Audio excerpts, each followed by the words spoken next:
はい、こんにちは。今日はですね、BMW GK にですね、長らくお待たせしました AI ボックスですね。そちらのご紹介をしたいと思います。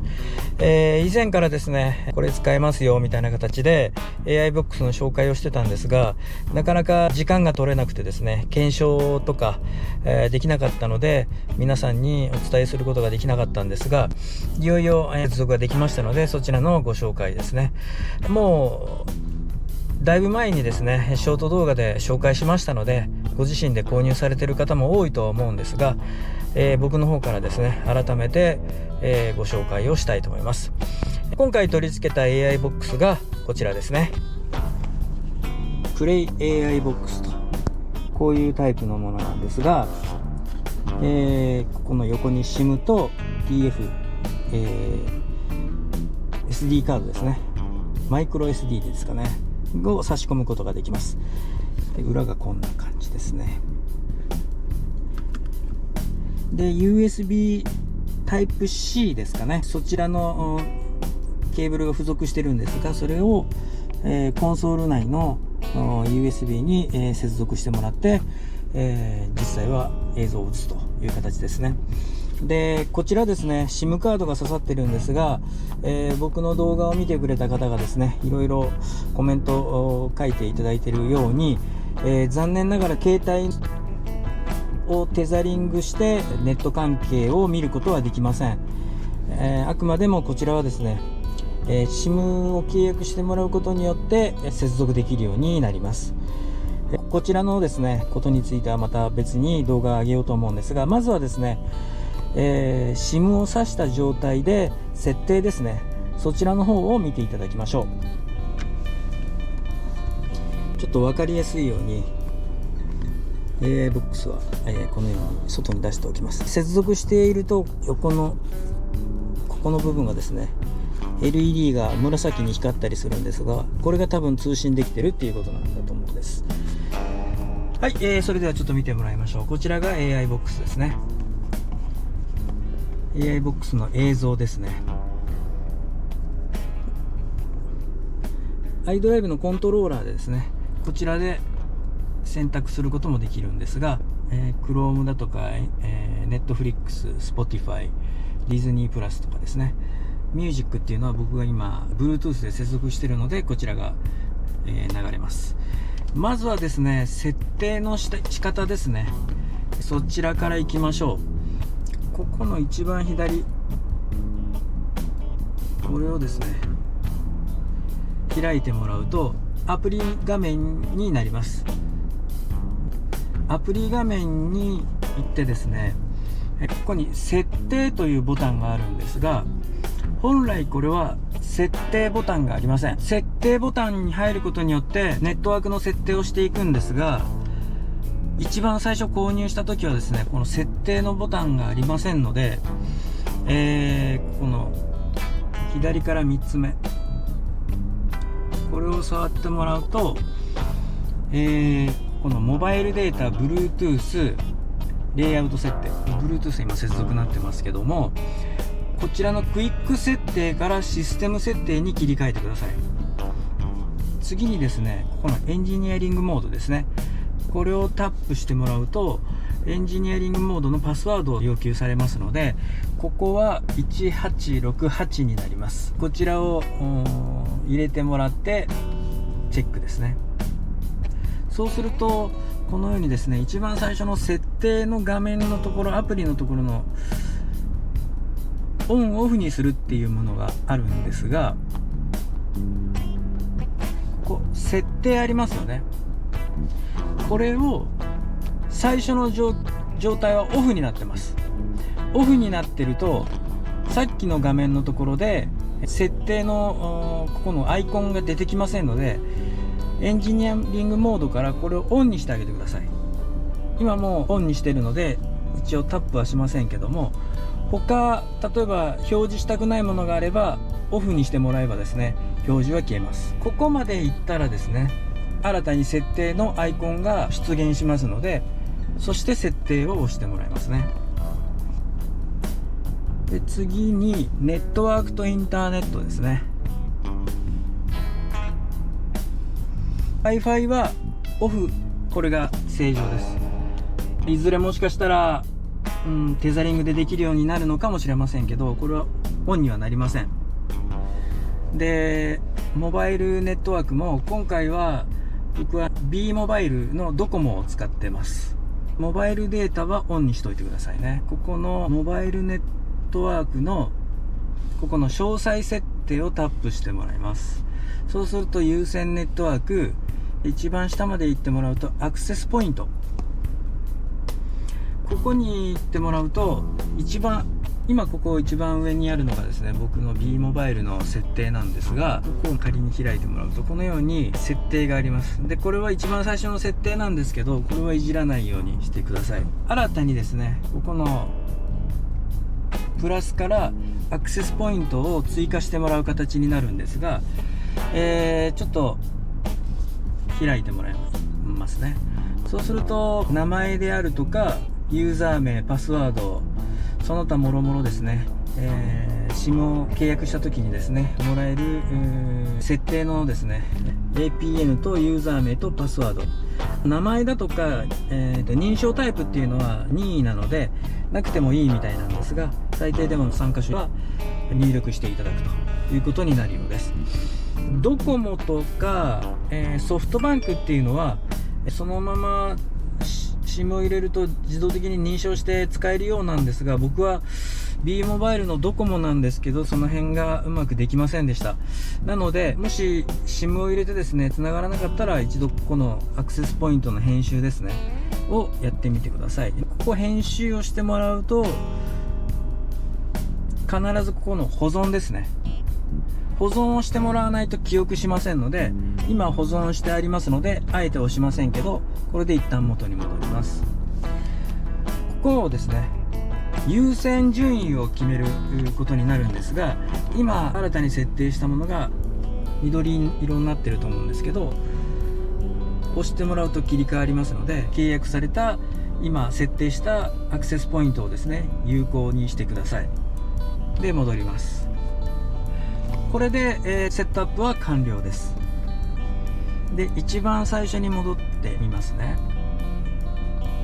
そうするとここにですね、分かりますかね、モバイルデータがオンになってますね。レイアウトはいろいろ変えられるみたいです。ディスコネクトにすると純正に戻りますので、一旦戻るとまた元に戻るのが大変なのであまりしない方がいいかも。使ってる最中はしない方がいいと思います。でモバイルデータオンになってますよね。そうすると今アンテナが立ってると思うんですけど、これで青ベースに白のアンテナが立ってると思うんですが、ここまで行くと設定が完了で、接続もできてますということになります。ここがグレーの状態になってると接続はできてるんですけど電波状況が悪いので、必ずブルーのベースに白地のアンテナが立ってるっていうことを確認してください。そしたらですね、ちょっと YouTube 見てみますね。このように動画が見れるようになりました。ちょっと自分の動画適当に触ると手垢がつくのであれなんですけどね、ここに、はい、これで今僕の動画が見れるようになりました。これで完了です。音声はそのままタイムリーに再生はしてくれます。次にですね、ディズニープラス、これも一応契約してるのでこのように、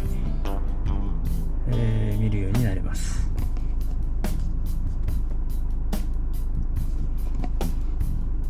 アプリをそれぞれダウンロードしてもらったらですね見れるようになりますので、Netflix とか Hulu とかですね、ちょっと今見ようと思ったんですけどパスワード忘れてしまったのでちょっと今入れないんですけど、ちょっと TVer を入れてみましたので、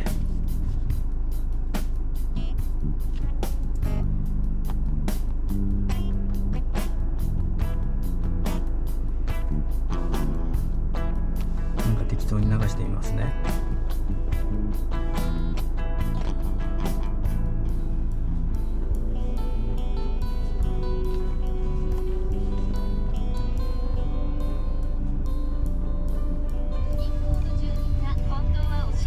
このように、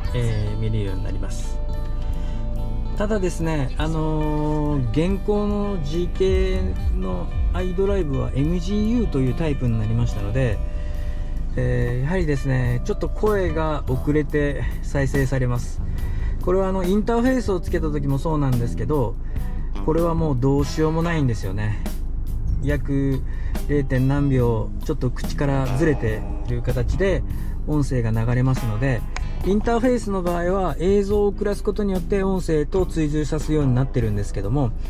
こちらの AI ボックスにはそのようなものを間に接続するようなものはないので、残念ながらですね、ちょっと音声はずれますけど、これも車の中なのでどうなんですかね。慣れたらそんなに気にならないような気もするんですけど、あんまり画面をじっと見て走るようなものでもないと思いますので、そこのところだけちょっと、もし気になる方はですね、画面をオフにするとかいうこともしてもいいんじゃないかなと思いますね。で、iDrive のコントローラーでその辺も一応全部できますので、全て完璧にではないんですけどね。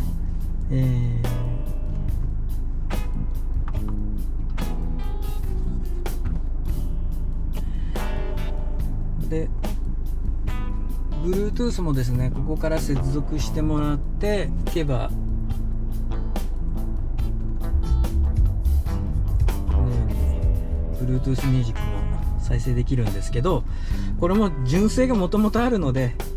ここまでする必要はないのかなという、映像系を楽しめればいいのかなっていう気もするんですけど、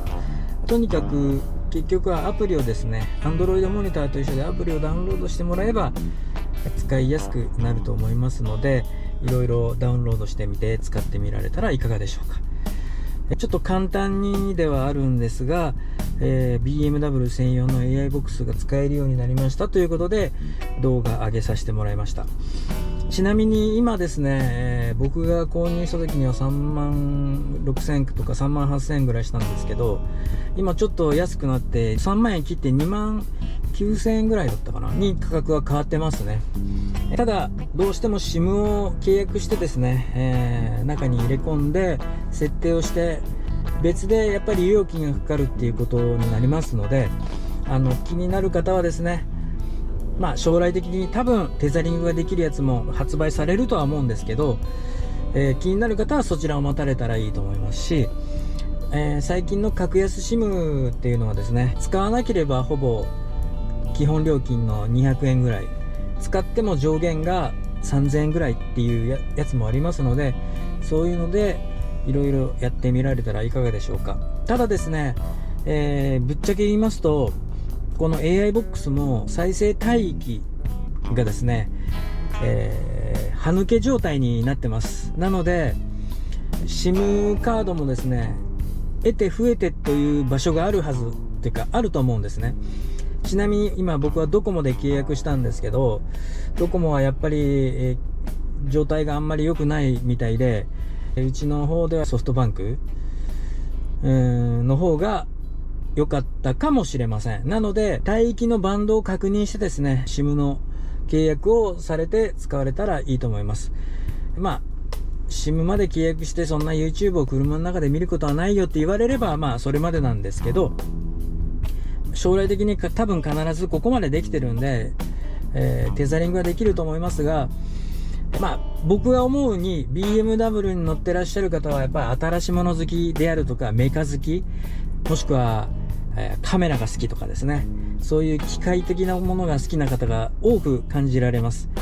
こういうものを使ってですね、人より早く情報を仕入れるとか、人より早く楽しめるっていうことを好む人たちが BMW に乗ってるんじゃないかなと思いますので、いよいよ国内ではですね、この AI ボックス発売されてませんので、簡単にその辺に売ってるものを買ってつなぐっていうことはできないと思いますけど、このように確実に日本で使える AI ボックスっていうのがあって、設定も日本語の設定ができますので、人より早く楽しんで見られても面白いんじゃないかなと思います。今日はですね、BMW 専用の AI ボックスがようやく使えるようになりましたということで、そちらのご紹介でした。長らくお待たせしました。ぜひ皆さん BM 乗ってらっしゃる方使ってみてください。補足なんですけども、こちらの AI ボックスは GK のみ、 MGU のインターフェースを使っている車のみだと思います。ディーラーのコーディングなんかで、カープレイを、後からインストールされた方もいらっしゃると思うんですけど、後からインストールされたものに対してはこれ接続できないので反応してくれません。 BM の7シリーズのハイブリッドに後からカープレイを接続された方の車に接続してみたんですけど、全く無反応なので、風景だとかG でも G10 とか G11、7シリーズとかですね、その辺なんかも、多分 MGU じゃないので無理だと思います。あくまでも MGU タイプの、3シリーズ G20 以降の G 系の車ですねは対応できると思いますので、その辺だけ気をつけて購入される方はやってみてください。もしお近くの方でですね、ご自身の車確かめてみたいという方がいらっしゃれば、うちこれ置いてますので確かめてもらってつながれれば購入するっていうのも可能だと思いますので、お近くの方はぜひお問い合わせください。そしてお越しください。接続で確認することは可能です。はい、ちょっと長くなりましたけど、BMW 専用の AI ボックスがいよいよ接続できるようになりましたということでのご紹介でした。ありがとうございました。